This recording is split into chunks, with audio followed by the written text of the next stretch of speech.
Bonjour, ici Julien Flo du site graphcobourse.fr et on attaque donc cette analyse hebdomadaire des indices et des matières premières et des actions à surveiller cette semaine en bourse.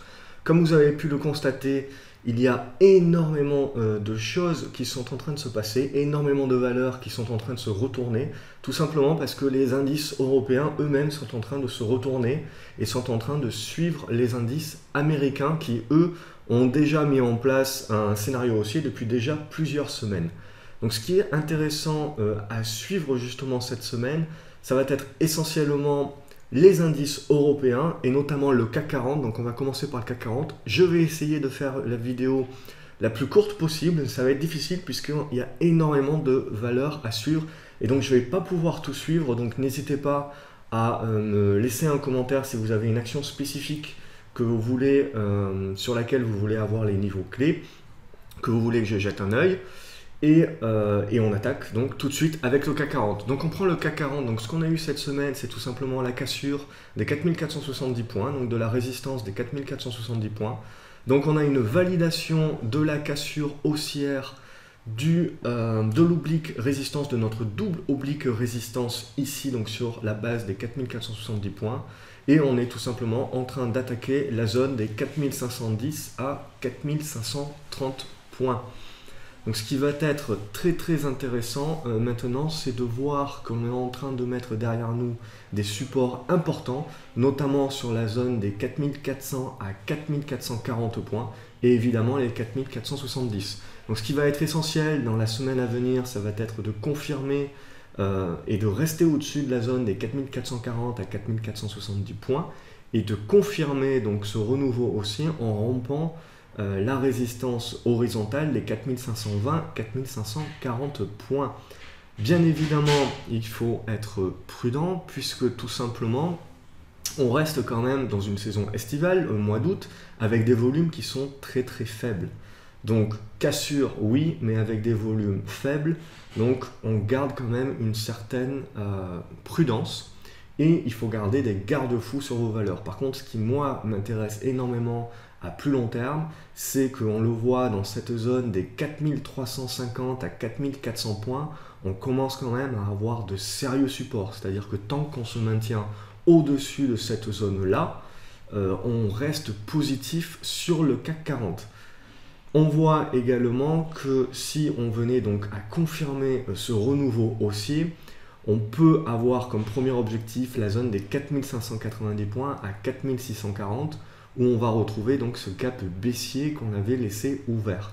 À plus long terme, évidemment, si on devait vraiment continuer à confirmer, ça nous donnerait un objectif théorique vers la fin de l'année entre 4800 et 4850 points. Bon, on n'en est pas encore là, mais vraiment ce qui nous intéresse, c'est que malgré la faiblesse des volumes, on a été capable de rompre cette résistance. Donc maintenant, il va falloir observer le comportement des acheteurs et surtout, pas la semaine prochaine, mais la semaine d'après, donc à partir du 22 août, c'est à partir de cette semaine-là où on risque d'avoir donc déjà un premier retour des opérateurs. Et donc c'est là vraiment avec un retour des volumes que l'on pourra se forger une vraie idée de cette cassure, si elle est à prendre en considération ou actuellement plutôt à prendre avec des pincettes. Ce que l'on va regarder également, c'est au niveau du DAX. Donc le DAX, lui, a rompu également ses niveaux de résistance et ses obliques baissières. Donc on est là également dans une tendance haussière et dans un renouveau de tendance haussière. Le DAX, lui, a d'ores et déjà fermé son gap baissier. Mais pourquoi ? Parce que tout simplement, l'indice DAX, comme j'ai pu déjà vous le présenter depuis plusieurs années, l'indice DAX intègre les dividendes.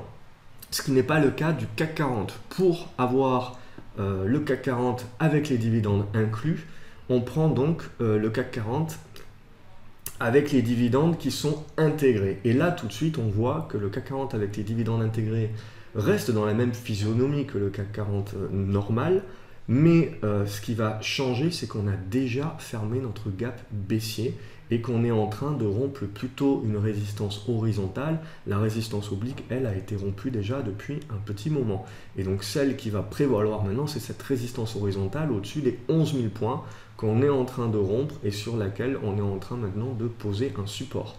Donc la semaine prochaine, ce que l'on attend, c'est une continuation haussière qui viendrait valider ce retournement à la hausse et qui nous permettrait d'avoir d'ores et déjà un potentiel. Donc pour le CAC 40 grosse, on devrait revenir sur les 11 270 points en premier objectif. Sachant que là également, comme pour le CAC normal, j'ai un trend haussier sur le RSI. Au-dessus de ce trend haussier sur le RSI, on reste haussier sur l'indice CAC 40. Si on regarde maintenant au niveau des indices américains, on a le Dow Jones. Donc vous voyez le Dow Jones, il a explosé à la hausse donc, pendant cet été. Maintenant, on est au-dessus des records historiques. On valide record sur record, jour après jour. Mais moi, ce qui m'intéresse vraiment, c'est que au niveau du RSI, on ne valide pas record sur record. Donc on a une première divergence ici. Et au niveau du MACD, on reste sous la ligne de signal. Donc on a une deuxième divergence ici. Et troisième niveau de résistance important, c'est que voilà, si vous suivez des analyses et d'autres analystes justement qui privilégient uniquement, on va dire, des résistances horizontales, moi je préfère privilégier des résistances obliques dans la mesure du possible. Hein. L'idée c'est pas de tracer une droite pour tracer une droite. Donc là, ce qui est intéressant sur le Dow Jones justement, c'est qu'on a une résistance oblique haussière. Et cette résistance oblique haussière, elle nous permet justement, on prend ce sommet ici de mars et ce sommet ici de mai, et on voit qu'on est parfaitement en train de tester cette résistance ici. Donc, d'un point de vue indice, pour moi, il serait surprenant que l'on rompe cette résistance à la hausse sans une consolidation. Donc c'est ça qui va être intéressant. Évidemment, on reste haussier sur le Dow Jones. Évidemment, c'est une tendance fortement haussière. Tant que l'on reste au-dessus des 18 470 points à court terme. Et si on venait à rompre ces 18 470 points à la baisse, on viendrait revenir sur les 18 290, 18 270 qui nous servirait de support à nouveau, surtout avec la moyenne mobile à 50 jours qui remonte au niveau des cours et qui va servir donc de support. Donc petit bémol, on le voit, on a un bon signal sur les marchés européens, mais petit bémol sur les marchés américains qui ne devraient pas remettre en doute la hausse sur les marchés européens. Mais voilà, il faut quand même faire attention. On reste dans la saison estivale et c'est ce que j'aime bien faire. J'aime bien être acheteur quand tout le monde pense à la baisse et j'aime bien justement quand tout le monde commence à penser à la hausse et que la hausse s'est validée, j'aime bien avoir quelques réserves. Donc la règle c'est de continuer à trader dans le sens du marché. Donc c'est haussier, on continue à trader haussier, mais on se garde justement, pour garder toute son objectivité, on se garde quelques garde-fous justement pour protéger son portefeuille en cas de retournement. Et là, pour moi, les indices américains, ce sont justement nos garde-fous avec cette résistance oblique haussière qui va être intéressante de suivre cette semaine. Donc on va être entre 18 650 points et 18 480 points pour un signal. Si on regarde maintenant du côté des matières premières, donc au niveau de l'or, on ne change pas par rapport à la semaine dernière, on reste justement dans une consolidation, dans un triangle symétrique. Donc il va falloir attendre, on va avoir maintenant la moyenne mobile à 50 jours qui va arriver sur les cours, donc on va avoir un test qui va être intéressant. Si on venait à rompre les 1329 $ à la baisse et surtout les 1318, 1320 et confirmer sous les 1310, 1300, on aurait un signal de correction sur l'or. Par contre, il va falloir, pour renouer avec la hausse et continuer donc la tendance haussière, ce que l'on attend, c'est une cassure des 1360 $ à la hausse. Pareil sur l'argent, ce que l'on va attendre pour renouer avec la hausse, c'est une cassure des 20,40 $, 20,50 $. Par contre, si on vient à rompre les 19,30 $, on part en correction. Au niveau de l'euro-dollar, donc la semaine dernière, je vous proposais un scénario de continuation de rebond. Ce rebond a eu lieu. Et on est venu tester, sans surprise, en fait, notre oblique descendante baissière, donc qui joue un rôle de résistance. C'est-à-dire que tant qu'on est en dessous, on reste dans une dynamique baissière, et c'est-à-dire que l'euro peut relancer sa baisse, notamment en rompant le support des indices 50, pour venir tester les 1,0970. Et ce n'est que en dessous des 1,0970 que là vraiment on validerait un retournement baissier de l'euro qui reviendrait sur ses plus bas. A contrario, cette résistance oblique haussière, baissière, si elle venait à être cassée, nous permettrait de renouer avec une tendance haussière sur l'euro. Et donc l'euro remettrait en place une tendance haussière vers les 1,14 dans un premier temps, vers ces résistances ici au niveau des 1,14. Ce qui va m'intéresser également, je reviens un petit peu sur les indices, c'est le FTSE. Donc le FTSE, le Brexit, voilà, ça a fait du bien plutôt que du mal. Mis à part un petit peu, on a secoué le cocotier le 24-25 juin, mais c'est tout. Et derrière, on est parti en hausse de manière berserk. Donc on est en train d'arriver sur des niveaux de résistance. Et on a rompu par contre d'importants niveaux de résistance qui vont, on va le voir dans une consolidation à venir, certainement servir de support. Donc c'est ce que l'on va observer. Si on regarde aussi quelques indices de la périphérie européenne, donc au niveau de l'Espagne, on est dans un biseau descendant, on est en train de tester le haut du biseau. Donc pour moi là aussi c'est quelque chose d'intéressant de mise en place d'un retournement haussier durable sur l'Espagne. Et on a exactement la même chose sur l'indice du Portugal, donc avec dividende intégré là aussi. Donc également, on est en train de tester notre résistance oblique avec une mise en place de cassure. Et donc, on peut être positif également sur le Portugal tant que l'on reste au-dessus des 10 000, 10 100 points. Au niveau des matières premières, au niveau du cuivre, on a un petit bémol, c'est-à-dire qu'on a eu un refus de rompre notre triangle symétrique à la hausse. Et donc, on n'a pas validé le retournement haussier. J'ai ajusté mon oblique justement pour prendre en compte la mise en place des derniers cours et donc avoir une figure qui est beaucoup plus adaptée à ce que le marché nous montre. On a rompu la moyenne mobile à 20 jours qui nous a servi de résistance à ce niveau ici et on est en train maintenant de tester les supports et potentiellement de les rompre à la baisse. Donc au-dessus des 2120, on reste positif, mais on est quand même assez fébrile. Donc on a un risque de revenir consolider et corriger sur la zone des 2050, au-dessus de laquelle on reste dans la figure, donc on resterait positif, mais il convient encore de patienter avant d'avoir un renouveau de la tendance haussière du cuivre qui ne passera que par la cassure haussière de cette figure, et donc la cassure des 2250. Au niveau du café, on a eu la cassure de notre figure, de notre oblique résistance, mais on a une correction qui est en train de se mettre en place et ce qui va nous intéresser justement c'est de suivre le support des 130. Au niveau du maïs, donc on a une tendance baissière que je vous ai présentée, sans nul doute, on commence à avoir des mèches basses sur des niveaux de support qui sont intéressants, donc on est en train en fait de créer une stagnation de la baisse, on a des volumes qui reviennent, donc je pense personnellement qu'on devrait avoir un rebond technique sur le maïs à venir. On a à peu près la même configuration sur le blé, et donc le blé lui a d'ores et déjà rompu à la hausse sa moyenne mobile à 20 jours. On a également du volume sur la base des 400, donc on a un rebond technique qui se met en place, qui devrait venir tester la zone des 440, avec en résistance la moyenne mobile 50 jours également qui va arriver. Au niveau du sucre, donc tendance haussière mise en place que je vous avais déjà présenté, on est maintenant en train de consolider dans un triangle symétrique. Donc pareil que pour l'or ou pour l'argent, lorsqu'on est dans un triangle symétrique, ce que l'on cherche à surtout acheter, ça va être la cassure haussière de l'oblique descendante, ici sur les 20,70, ou potentiellement la mise en place d'une correction un peu plus profonde sous 18,90-19 et confirmation sous 18,70. Au niveau du gaz naturel, donc voilà, là aussi on a la mise en place d'un retournement haussier et la mise en place d'une consolidation comme je pouvais le présenter la semaine dernière. La consolidation est en train de revenir sur nos niveaux de support entre 2,45 et 2,50.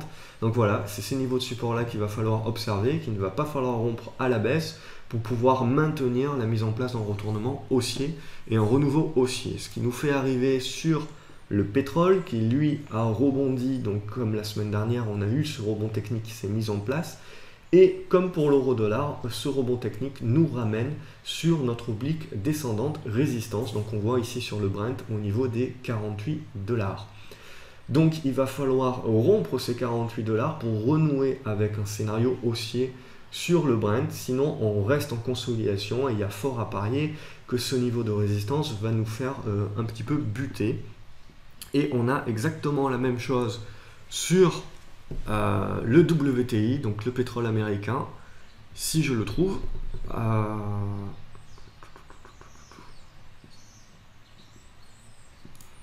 Voilà, il était là.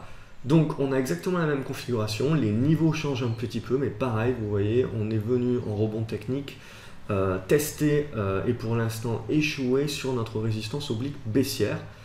Si on venait à passer, on aurait également cette résistance des 46 $ à franchir pour réellement mettre en place le retournement haussier. Et là, ça serait vraiment quelque chose d'intéressant puisqu'on aurait eu un rebond technique suivi d'une consolidation, suivi d'une reprise haussière. Et là, vraiment, on aurait tous les droits de penser à la mise en place d'un retournement haussier beaucoup plus durable sur le pétrole.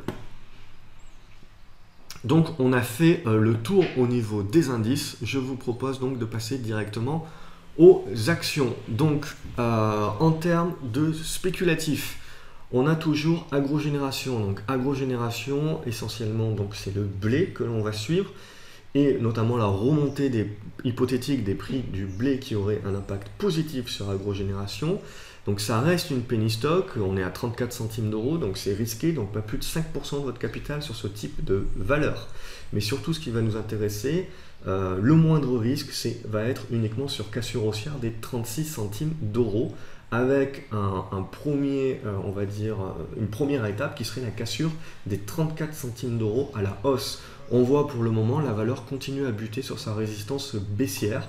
Donc il convient de rester prudent. On a eu des pics de volume, mais là, drastiquement, les volumes ont énormément baissé. Donc pour le moment, il n'y a pas vraiment un engouement, il n'y a pas d'intérêt pour le titre. Donc il nous manque une news tout simplement, il nous manque quelque chose qui pourrait mettre le feu aux poudres.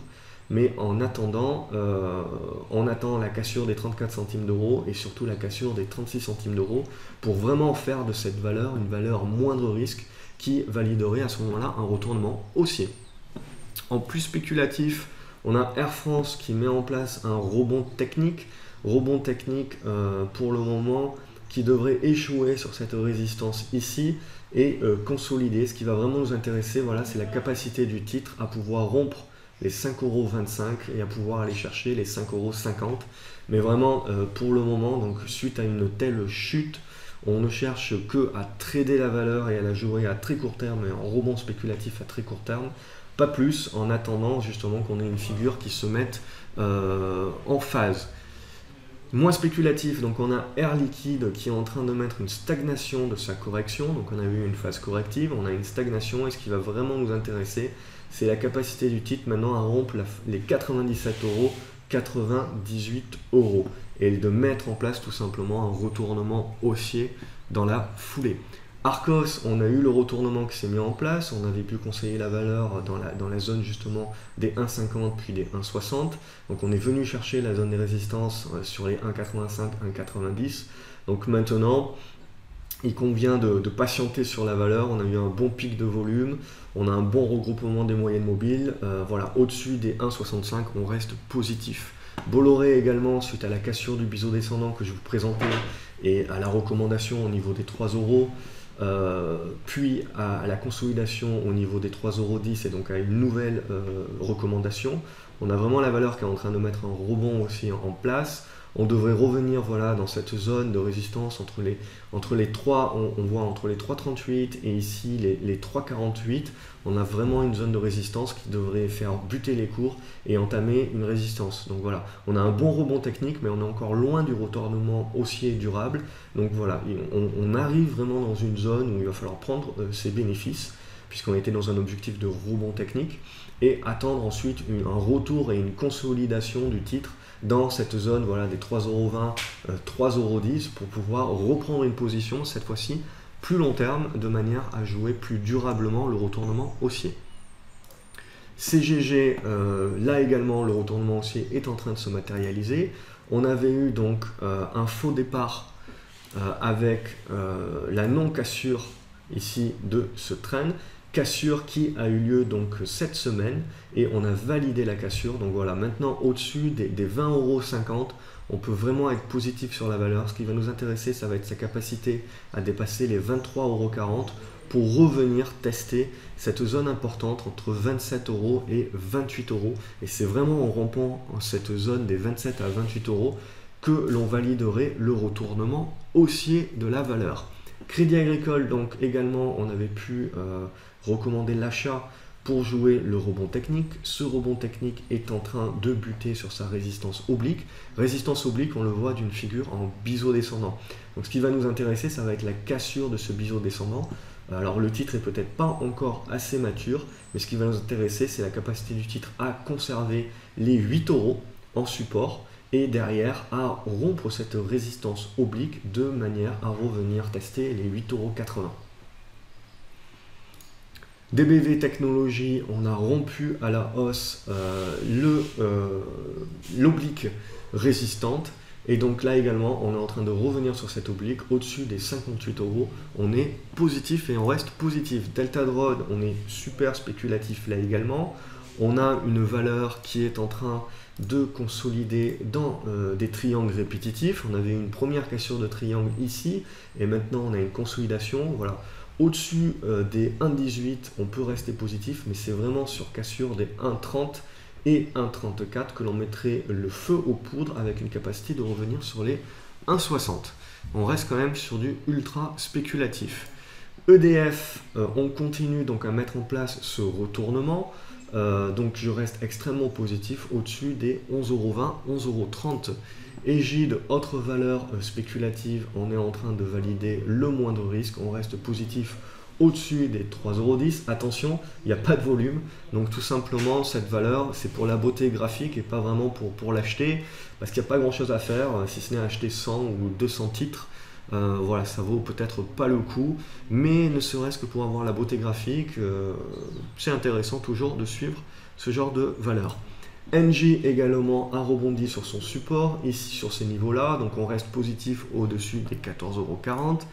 EOS Imaging continue à consolider sous cette oblique résistance, tant qu'elle n'est pas rompue à la hausse, on n'achète pas, on n'a pas de signal acheteur. Par contre, sur cassure à la hausse, donc des 3 €, on peut revenir à la hausse, on aurait une confirmation au-dessus des 3,20 € et un retour au niveau des 3,40 €. Donc attention, par contre, à la cassure baissière des 2,92 € qui pourrait mettre un petit peu de fébrilité sur le titre. Mais je reste plutôt confiant, mais ce qui nous manque, voilà, c'est un retour au-dessus des 3 € pour vraiment valider un petit peu un renouveau haussier. Et Ramé, pareil, on est en train de valider le retournement haussier, on reste positif au-dessus des 30 €. ESSO, on est toujours sous l'oblique résistante, on a un petit retour des volumes, mais vraiment on n'a pas beaucoup de titres qui sont échangés, on a au maximum 3 à 4 000 titres échangés, donc là aussi c'est pour la beauté graphique, mais vraiment pas plus. Potentiellement pour les petits portefeuilles, on peut acheter 200, 300 titres, mais voilà, il ne faut pas que ça représente non plus de 10% de votre portefeuille, car on reste quand même fébrile et c'est surtout le moindre risque. L'achat moindre risque se fait sur cassure des 40 €, 50, 41 €. Eutelsat, pareil, on est en train de consolider. Il faut, je pense, laisser vivre la valeur. On aurait une continuité du rebond haussier au-dessus des 18,12 € pour revenir sur les 20 €. Fagron, et donc je vous l'ai présenté donc, la semaine dernière. Enfin, ça fait plusieurs semaines que je vous la présente et on a déjà joué de beaux rebonds dessus. On a eu un échec, on le voit sur la moyenne mobile 200 jours. On a en support les 6,50 € qui ont fait office de support et qui permettent le rebond. Voilà, ce qui va nous intéresser, c'est la capacité du titre à casser cette fois-ci sa moyenne mobile à 200 jours, revenir en test des 9 € et rompre ces 9 € à la hausse, ce qui permettrait de renouer avec la tendance haussière. Donc vraiment 6,50 € en support. Genfit, on attaque donc du coup avec Fagron et Genfit les biotechnologies. Donc les biotechnologies sont dans des phases, on va dire, de consolidation. On a quelque chose qui est assez intéressant, qui n'est pas moindre risque évidemment, qui est spéculatif, mais qui est quand même assez clair. Par exemple, sur Genfit, la cassure des 25,30 € est assurée et nous donnerait un potentiel à 28,40 €. GTT, donc c'est du pétrole. Donc on revient donc sur du gaz et du pétrole, de la parapétrolière. Donc on a eu notre rebond qui est en train de buter maintenant sur nos niveaux de résistance. Donc c'est vraiment ce niveau-là des 28 € qui va être intéressant. En rompant à la hausse ce niveau des 28 €, on devrait avoir un renouveau vers les 30,50 €. Mais ce qui va nous intéresser, c'est derrière l'objectif des 35 € que l'on pourrait avoir sur GTT. Arte Petrochem, on a la même chose, donc on est revenu sur les 15,50 € en support, donc suite à la cassure de résistance. Donc pareil, on est en train de mettre en place un retournement haussier, on reste positif au-dessus des 15,50 €. Lafarge Holcim, à laquelle je consacrais donc depuis déjà 2 semaines divers signaux d'achat, donc au niveau des 40 € continue sa course en avant. Donc on reste haussier tout simplement au-dessus des 44 €. Monakea, donc c'est le screener spéculatif qu'il a détecté. Donc screener spéculatif qu'il a détecté, pourquoi? Parce que tout simplement on est dans un biseau descendant, on le voit, on est en train de flirter avec l'oblique résistante. On est également, on a à peu près 20 000 titres qui sont changés, ce qui est pas trop mal sur ce genre de valeur. C'est une biotech, c'est du spéculatif, mais surtout, on le voit, on est en train d'accumuler et de stagner sur la zone des 1,57, 1,58 €. Donc pour moi, vraiment, on peut initier une petite ligne en anticipation, c'est du spéculatif. Et ce qui va vraiment nous intéresser, c'est la capacité du titre à rompre les 1,68, refermer son gap des 1,71, rompre cette moyenne mobile à 50 jours et donc du coup mettre en place un vrai rebond technique beaucoup plus durable vers les 1,90 dans un premier temps. Morel et Prom, je vous la présente plus, donc puisqu'il y a eu une OPA dessus, donc la valeur a pris plus de 40%. Je vous avais recommandé la valeur sur ces niveaux des 2,80 € avec un petit peu de fébrilité ici, mais derrière une OPA, voilà, c'était impossible à prévoir. Donc j'espère que vous avez été quand même nombreux à pouvoir en profiter.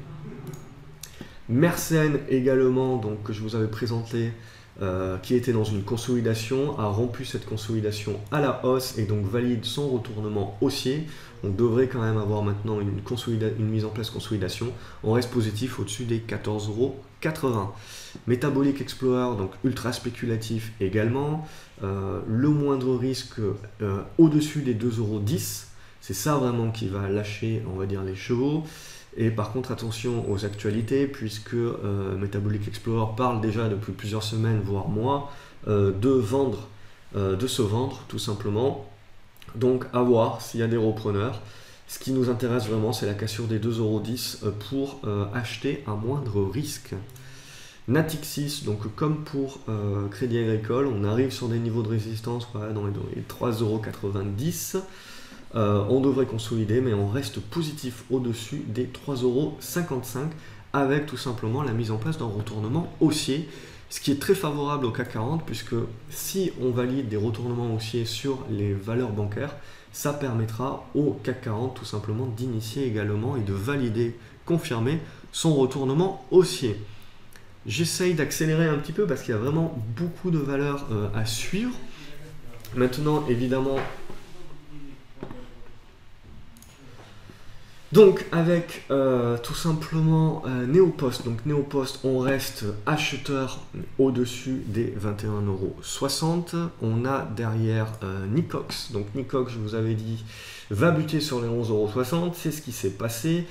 Attention, on est quand même assez fébrile, on devrait revenir sur le support des 9 €, c'est ce support-là qui serait intéressant à acheter potentiellement. Là, c'est assez fébrile tout de même. Nokia, donc je suis assez positif au-dessus des 5 €, pour moi la valeur est intéressante. Donc à suivre également, mais c'est surtout au-dessus des 5,40 €, 5,45 € que l'on aurait vraiment quelque chose d'intéressant qui se mettrait en place comme retournement. Nirstar est en train de flirter avec ses supports, donc méfiance. Pour moi, ce n'est que en revenant au-dessus des 8 € que l'on aurait la validation d'un renouveau haussier et donc on aurait un signal d'achat moindre risque. Onxeo, pareil, on a un bon support sur la zone des 3 €. Ce qui va nous intéresser, c'est la cassure des 3,30 € pour permettre de valider le renouveau haussier. Paro également, donc on a eu, suite à la cassure du biseau descendant que je vous présentais, le renouveau haussier. On a le rebond qui se matérialise au-dessus des 13,80 €. On reste positif, on devrait commencer à buter, on le voit, dans cette zone des 15,80 €, 16 €. On devrait commencer à buter sur des résistances qui devraient mettre en place une consolidation. Au-dessus des 13,70 €, 14 €, on reste positif. Peugeot, ce qui va nous intéresser, c'est la cassure haussière de cette oblique descendante. Donc la zone des 13,80 €, 14 €. Et derrière, Prologue, donc je vous l'ai présenté. Pour moi, c'est une valeur qui est très très intéressante. Elle a triplé son chiffre d'affaires. Maintenant, ce qu'il va falloir voir, c'est au niveau des résultats. On a eu donc la news du triplement du chiffre d'affaires qui a amené 2 millions de titres échangés, ce qui est énorme. On le voit, le titre n'a pas connu ça depuis très très longtemps. On reste cependant dans le biseau descendant puisqu'on est venu tester le haut du biseau descendant. Mais maintenant, tout simplement, on va mettre en place un retournement haussier. Donc je pense qu'au-dessus des 1,03 €, si on vient les conserver, on a une accumulation qui va se mettre en place ici avant tout simplement de mettre en place le retournement haussier sur cette valeur que la valeur mérite tout simplement. Il aura fallu donc une news et les résultats pour faire revenir les opérateurs sur cette valeur très très prometteuse. Attention néanmoins, la société pourrait profiter de ce retour d'intérêt pour lancer une augmentation de capital. Donc toujours avec des pincettes et on ne met pas tous ces deniers dans la même action. Sequana, tendance baissière indéniable, en dessous des 1,75 €, pas touche, on attend tout simplement. Stentis, là aussi, voilà, je vous l'ai présenté, c'est très très intéressant au-dessus des 2,50 €. On est en train de valider la cassure des 2,70 € et de les mettre en support. Ce qui va nous intéresser maintenant, c'est la cassure des 2,80 €, 2,85 € qui nous permettrait de revenir sur les 3,30 €. Soitec Silicon, on ne change pas, une équipe qui gagne, tendance haussière indéniable, moindre risque, rien à dire. Solocal, là également, annonce d'augmentation de capital à 1 €. Donc si vous êtes actionnaire, vous devez participer. Si vous n'êtes pas actionnaire, vous patientez tout simplement. On reste sous un biseau, sous une oblique baissière. Tant qu'on reste en dessous, on n'a pas de signal d'achat. ST Microelectronics, bon voilà, continue sa tendance haussière. On est en train de revenir dans la zone des 6,80 €, 6,90 € sur sa zone de résistance. Voilà, la cassure de l'oblique ici que je vous avais présenté donc il y a plusieurs semaines a été validée et a validé donc notre scénario d'achat. Transgène, on revient, Transgène est en train tout simplement de nous faire une jolie consolidation. Ce qui va nous intéresser, c'est la cassure effective des 2,80 €, 2,90 € pour tout simplement valider un renouveau haussier. Donc à surveiller quand même de près. Valourec également a rompu son biseau descendant. Ça faisait longtemps que l'on attendait. Voilà, en plus on l'a rompu avec un gap haussier. Donc au-dessus des 3,50 €, 3,60 €, on reste tout simplement positif sur Valourec qui est en train de valider son retournement haussier avec du volume. Donc vraiment Valourec, une action à détenir dans votre PEA. Valneva, on revient donc sur Valneva. Là, on a quand même deux bons supports qui sont en train de se mettre en place. On reste positif sur la valeur au-dessus des 2,45 €. Au-dessus des 2,70 €, on devrait avoir une poursuite de ce rebond vers la zone des 2,90 €. Je termine par Visiomed. Donc là également, on est dans du spéculatif. Il y avait eu un gros pic de volume, on le voit, et donc qui avait permis de sortir par le haut vraiment telle une fusée de notre biseau descendant. Ici on avait un beau biseau descendant, je peux le tracer pour que vous le voyez mieux à l'écran. Donc voilà, donc cette oblique là rompue à la hausse, on avait eu vraiment une explosion à la hausse. Maintenant on a une consolidation qui se fait au-dessus des 3 €. Donc au-dessus des 3 € on reste positif. Ce qui va nous intéresser, c'est la capacité du titre à rompre les 3,40 € pour pouvoir revenir tester ces 3,80 € et mettre vraiment en place une continuité de ce renouveau haussier. Évidemment, il faudra que ce soit accompagné par des volumes. Voilà ce que l'on pouvait dire cette semaine. Donc j'espère que la vidéo vous a plu. N'hésitez pas à mettre un pouce bleu si c'est le cas. N'hésitez pas à m'écrire des commentaires également si vous avez des questions, si vous avez des titres que je n'ai pas pu suivre, parce qu'il est difficile de pouvoir tout suivre, pouvoir tout vous montrer. N'hésitez pas à vous abonner à la chaîne YouTube pour pouvoir avoir une notification dès que je publie une nouvelle vidéo. Venez sur le site graphcobourse.fr également, puisque j'y dispense de nombreux autres conseils et également d'autres analyses, et notamment des analyses quotidiennes du CAC 40. Et puis voilà, je vous souhaite un agréable week-end et je vous dis à la semaine prochaine. Salut!